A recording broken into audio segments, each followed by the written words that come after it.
Early last year, I wrote one of my famous biased reviews for Metal Gear Solid 2: Sons of Liberty. It is and always will be a very special game to me for all of the reasons I listed in that review. What's truly odd about it is that, even though I love that game, I've never played the first Metal Gear Solid. I finally decided it was time to change that. First, I had to find a way to actually play the damn game. For reasons that are unbeknownst to me, the much-loved publisher of the series, Konami, has never re-released Metal Gear Solid on any modern, readily accessible hardware.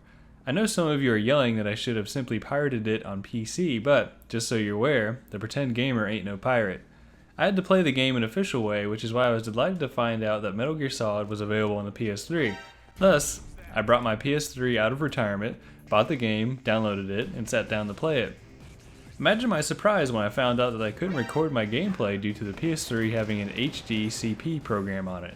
For those of you who don't know, HDCP is a piece of copyright infringement software that was designed to stop people from recording gameplay, or movies or TV shows, or at the very least, it makes it difficult. I looked up a few ways to circumvent the HDCP program on the PS3, but it required a bunch of cables and looked like more trouble than it was worth. I only wanted to play and record gameplay for one game after all.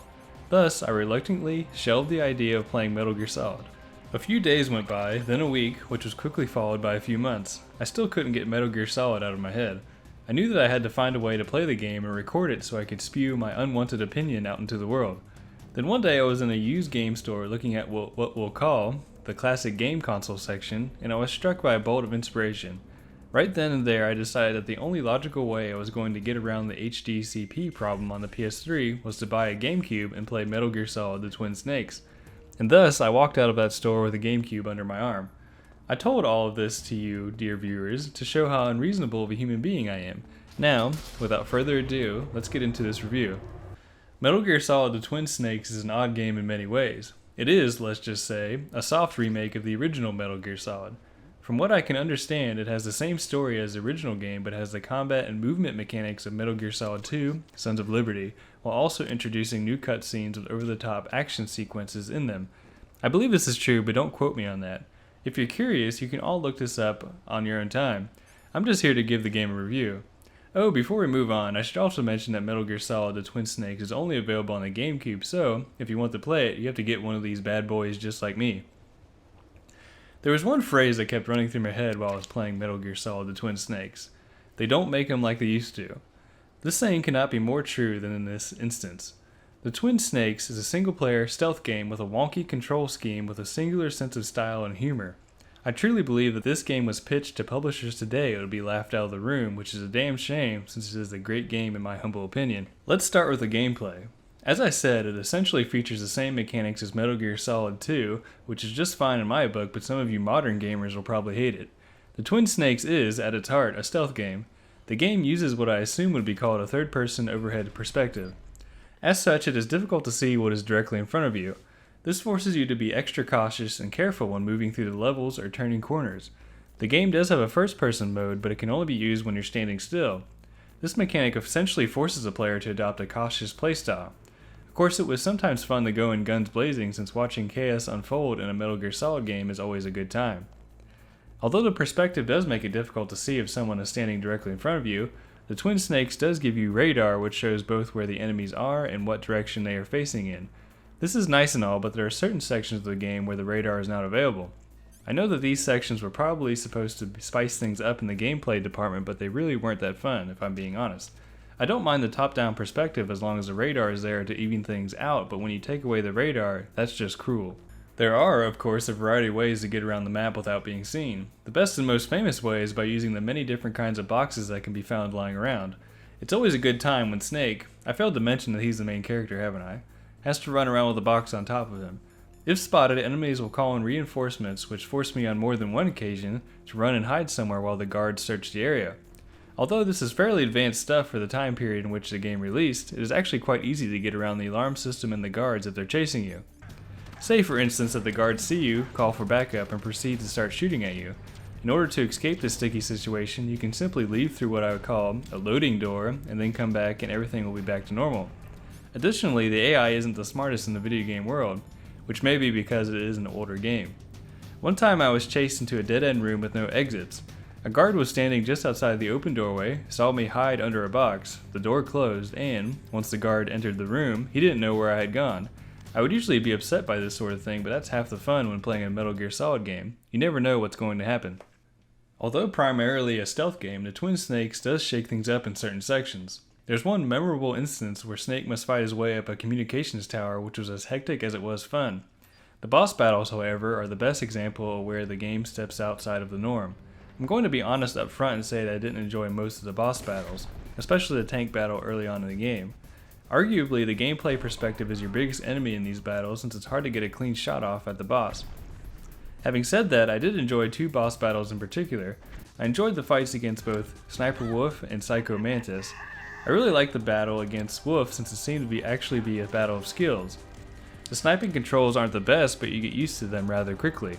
As for the fight against Psycho Mantis, I really like it because of how different and original it was, at least once I figured out how to beat him. Here's my advice for all of you first-time players out there. When in doubt, call people on the codec. The codec, in case you don't know, is a device installed in Snake's ear which allows him to quietly talk to people. The codec was very useful in the Psycho Mantis fight. It changed the fight from a frustrating brawl to a duel which I'll remember for a long time. In fact, if I had thought to use the codec to get advice in previous boss fights, I may have enjoyed them more. As much fun as Metal Gear Solid The Twin Snakes' gameplay is, the real reason I wanted to play the game was because of its story. As I've stated before, and will say time and time again, Metal Gear Solid 2 is one of my favorite games of all time. I didn't understand many of the references in its story though, since I had never played the first game in the series. Many of my questions have now been answered after finishing The Twin Snakes, but many more have taken their place. The game begins when former members of the top secret group Foxhound take control of a military testing facility, also top secret, in Alaska and threaten to launch a few nukes if the US government doesn't comply with its demands.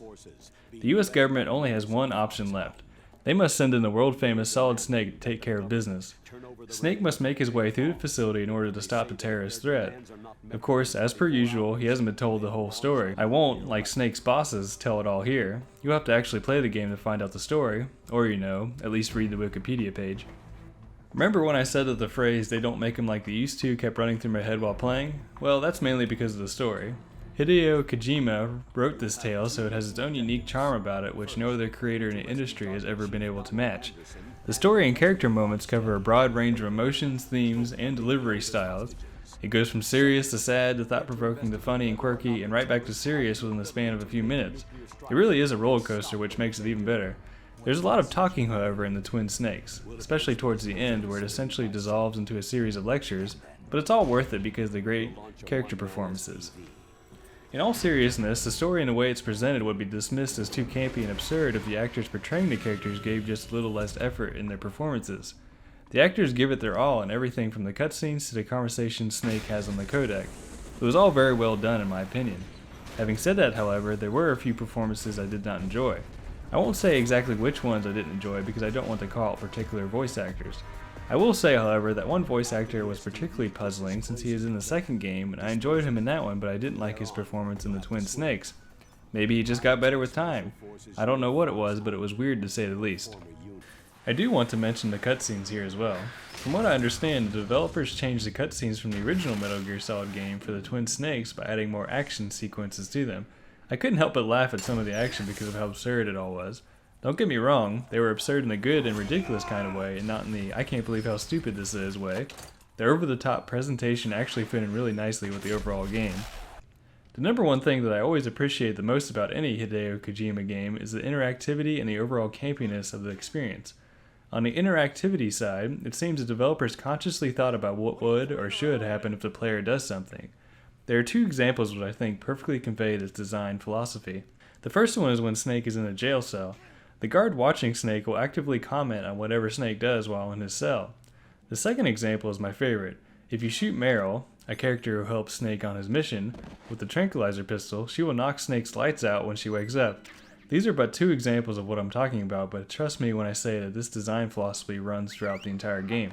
As I've said, I highly enjoyed the campiness of the Twin Snakes a lot. The biggest contributor of this is the fourth wall breaking moments in the cutscenes. The Twin Snakes is absolutely chock full of these kinds of moments, from Snake nodding directly to the camera, Mei Lin constantly referencing the fact that this is indeed a game, or Ocelot warning against using the auto-fire feature to get past a particular section. These little tidbits add tons of flavor to the game and makes it that much more special and unique. It's a particular brand that I've only ever seen in Hideo Kojima's games, and I love them all for it. One thing I should mention before wrapping up is the fact that a few of the environments are kinda dark. I tried to fix it using my TV's menu options, but I could never get it to look any clearer. This really isn't the game's fault since it was designed with older TVs in mind. This is just a warning for all of you who actually go out and purchase a GameCube with the intent to play Metal Gear Solid The Twin Snakes. I applaud you all should you choose to do so. You show great initiative. Metal Gear Solid The Twin Snakes, like all games in the Metal Gear Solid series, is an interesting beast. Its stealth gameplay, story, characters, and fourth wall breaking moments offer something not found in most games both past and present. Its only drawbacks are the fact that there's too much talking in certain portions of the game, especially the end. Some of the boss battles aren't that great, and the AI isn't the smartest at times. It is a game in a series with its own unique way of doing things, and I love it for that very reason. It's a real shame then that most people won't get to play it since it's stuck on the GameCube. And yes, I'm going to end a review with a plea to Konami to port it to a system that is a little more accessible and easier to buy. Make it happen, Konami. I give Metal Gear Solid The Twin Snakes an 8 out of 10. Thanks for listening. Goodbye.